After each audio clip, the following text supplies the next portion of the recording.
Hello दोस्तों, आप सभी का स्वागत करता हूं अपने यूट्यूब चैनल में। आज हम देखेंगे क्लास 9 का सोशल साइंस का सेकंड चैप्टर भारत एक सामान्य परिचय।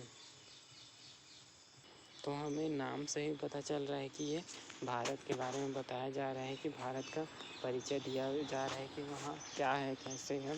तो भारत क्या है, एक विशाल देश है। सबसे ऊंची और नवीनतम पर्वतमाला भारत में ही स्थित है, जो हिमालय है। यह सिंधु, गंगा, सतलज, ब्रह्मपुत्र आदि नदियों की गहरी घाटियाँ भी है। ये प्राचीनतम भूखंड है, सबसे प्राचीन भूखंड है। जम्मू कश्मीर राज्य में कारगिल जो है, वहाँ पे युद्ध भी हुआ था भारत और पाकिस्तान के बीच, वो अत्यंत ठंडा है। राजस्थान का जो थार का मरुस्थल वो गर्म है। मानिसराम मेघालय में है। यहाँ पे क्या होती है, सर्वाधिक वर्षा होती। यहाँ का वनस्पति जीव जंतु भी मिलते हैं। कई भाषाएं बोली जाती। खान पान रहन सहन में भी अलग अलग हैं, एक दूसरे पर परस्पर निर्भर है। उसके बावजूद अर्थात कालांतर में एक क्षेत्र से दूसरे क्षेत्र पर भी ज़रूरतों के लिए निर्भर रहा है। जो भारत है वो भारतीय उपमहाद्वीप एक अलग और स्वतंत्र भौगोलिक प्रदेश दिखाई देता है। इसके उत्तर पश्चिम में कीरथर और सुलेमान पर्वत श्रृंखला है। उत्तर में हिंदू कुश, पूरब में धनुष्काकार बनावट की हिमालय और इसके उत्तर पूर्व में अराकान नुमा की पहाड़ियाँ हैं। जैसे हम देख सकते हैं, ये वाला जो लकीर है, इसके जो अंदर वो भारत है। ये यहीं पे क्या है, हिमालय है। इसकी आकृति जो धनुषाकार है। यहाँ पे प्रायद्वीपीय पठार है जो सबसे प्राचीनतम है। अब हम देखते हैं कि द्वीप क्या होता है। महाद्वीप का एक भूभाग जो चारों ओर जल राशि से घिरा हुआ है, उसको क्या बोलते हैं, द्वीप बोलते हैं। जो चारों ओर जल से अगर घिरा रहता है उसको द्वीप बोलते हैं।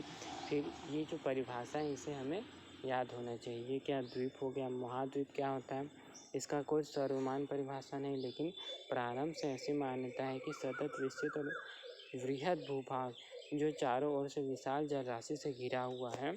मतलब द्वीप जो होता है छोटा हो गया, जहाँ चारों ओर जल है उसको द्वीप बोलते हैं।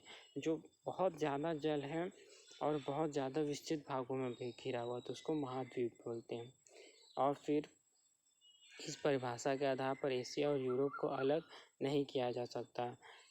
एशिया और यूरोप को यूरेशिया कहा जाता है। इस परिभाषा के मापदंड पर सिर्फ ऑस्ट्रेलिया और अटलांटिक को ही महाद्वीप की संज्ञा दी गई है।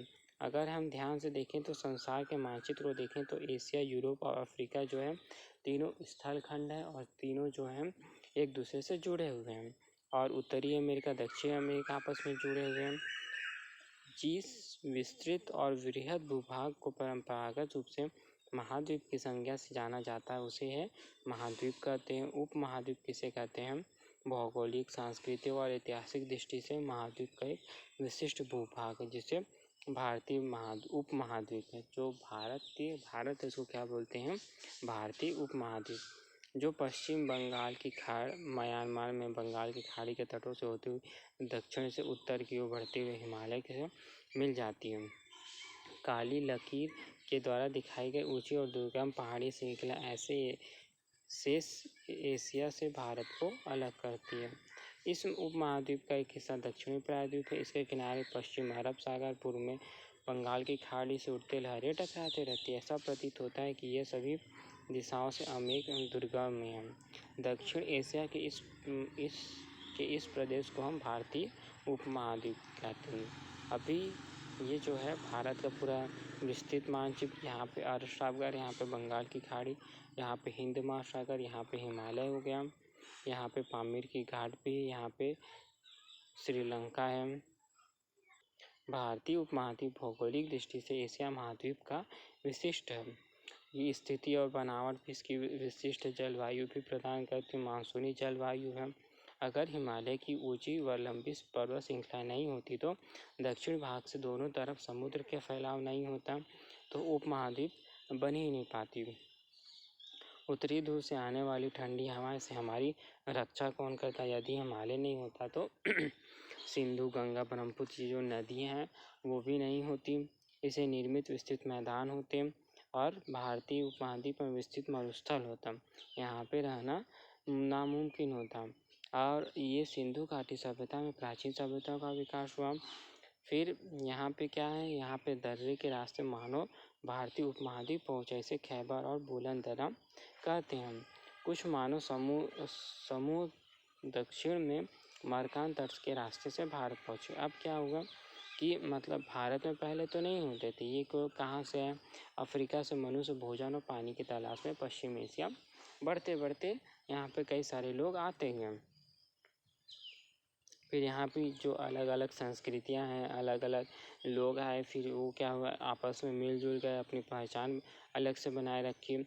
और इसीलिए जो भारत है, सांस्कृतिक, धार्मिक व काम करने के तरीके का अलग असर कालांतर में एक दूसरे पर पड़ा।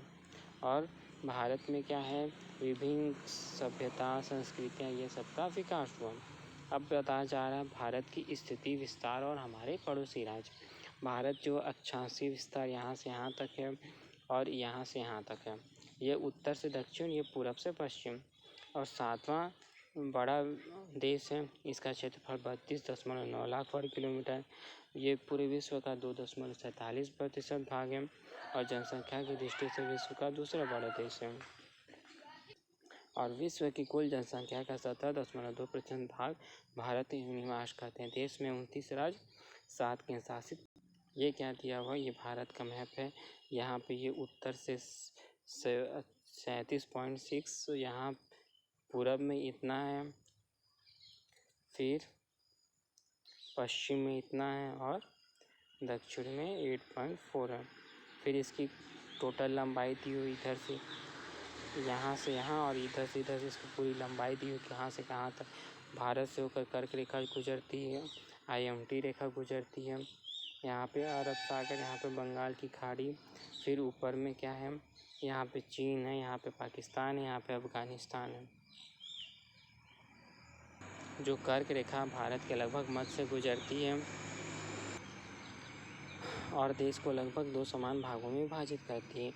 दिन और रात की अवधि, अक्षांश का प्रभाव दिन और रात की अवधि पर पड़ता है। जैसे जैसे उत्तर की ओर बढ़ता है, यह अंतर बढ़ता जाता है। और भूमध्य रेखा पर सूर्य की किरणें वर्ष भर क्या पड़ती है, लंबवत पड़ती। मान के चलिए ये पृथ्वी है, ये भूमध्य रेखा, ये कर्क रेखा और ये मकर रेखा। यहाँ पे जो है सूरज की रोशनी लंबवत पड़ती है। यहाँ पे जब इधर बढ़ती जाएगी सूरज की रोशनी, तो यहाँ पे गर्मी ज़्यादा होगा, और यहाँ पे ठंडी ज़्यादा होगा। जब इधर बढ़ेगी तो यहाँ पे इस टाइप का बनता है। जैसे जैसे भूमध्य रेखा उत्तर की ओर दक्षिण बढ़ती, सूर्य की किरणें तिरछापन बढ़ती। परिणाम होता है कि दिन रात की अवधि में अंतर बढ़ता जाता है। और जो गुजरात है और अरुणाचल प्रदेश के बीच की दूरी कितनी है, 2 घंटे का अंतर होता है। और यह हमारे देश की प्रमुख मध्यांतर रेखा है। इसके समय के अनुसार देश का मानक समय निर्धारित किया जाता है, जो 82 डिग्री और 30 अंश है। उसी से हमारा मानक समय रेखा तैयार होता है। जो दक्षिण एशिया के देश हैं, आपसी राजनीतिक, आर्थिक और सांस्कृतिक संबंधों को बेहतर बनाने की दृष्टि से मतलब एक समिति का गठन किया है, जिसे बोलते हैं सार्क का south Asian association of regional corporations का नाम है। भारत केंद्रीय स्थिति से स्पष्ट होता है। अफगानिस्तान और मालदीव के अलावा अन्य देशों के साथ हमारे देश की सीमाएं मिलती हैं, जैसे पाकिस्तान, चीन। और जो भारत का पाकिस्तान और चीन और बांग्लादेश के साथ जो नदियों को लेकर और ज़मीन को लेकर विवाद हुआ था। अब हमारे इसमें क्या दिया हुआ है कि मतलब ये भारत की जो संस्कृति है, रहन सहन है, खान पान है, कौन से धर्म में विश्वास करते हैं, कौन सी मूर्ति पूजा करते हैं, कौन से चित्र बनाते हैं, वास्तुकला, ये सब के बारे में हमारा जो भारत है वो मिला जुला और ताना बाना है।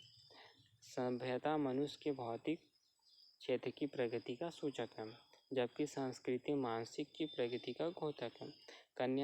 कश्मीर से कन्याकुमारी और गुजरात से अरुणाचल प्रदेश तक भारत एक अंगूठा और विविधताओं से भरा हुआ। यह सांस्कृतिक विविधता ही हमारी विरासत है। भारत में क्या हम 22 भाषाएं हैं।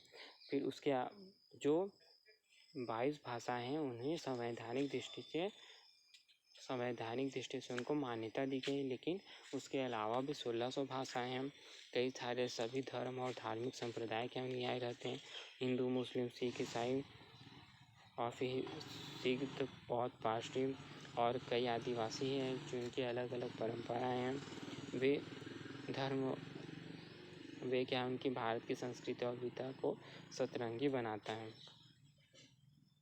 फिर यहाँ पे कई सारे जातियों का उल्लेख मिलता है, जैसे गोंड, भील, संथाल, उरांव, इससे भी इत्यादि 600 से भी अधिक विभिन्न जातियों का समूह जो गुजरात से और राजस्थान से लेकर पूर्व में बंगाल और पूर्वोत्तर राज्य में बसा और मैदानी इलाकों में इसकी जो उपस्थिति है वो नहीं के बराबर। भारत सांस्कृतिक विविधता अपार है। ज़रूरत है कि हम चाहें किसी भी धर्म समुदाय के दूसरे के बराबर समान होना चाहिए। तो ये हमारा फर्स्ट चैप्टर ख़त्म होता है। फिर उसके बाद आगे देखेंगे भारतीय उपमहाद्वीप का प्राकृतिक स्वरूप।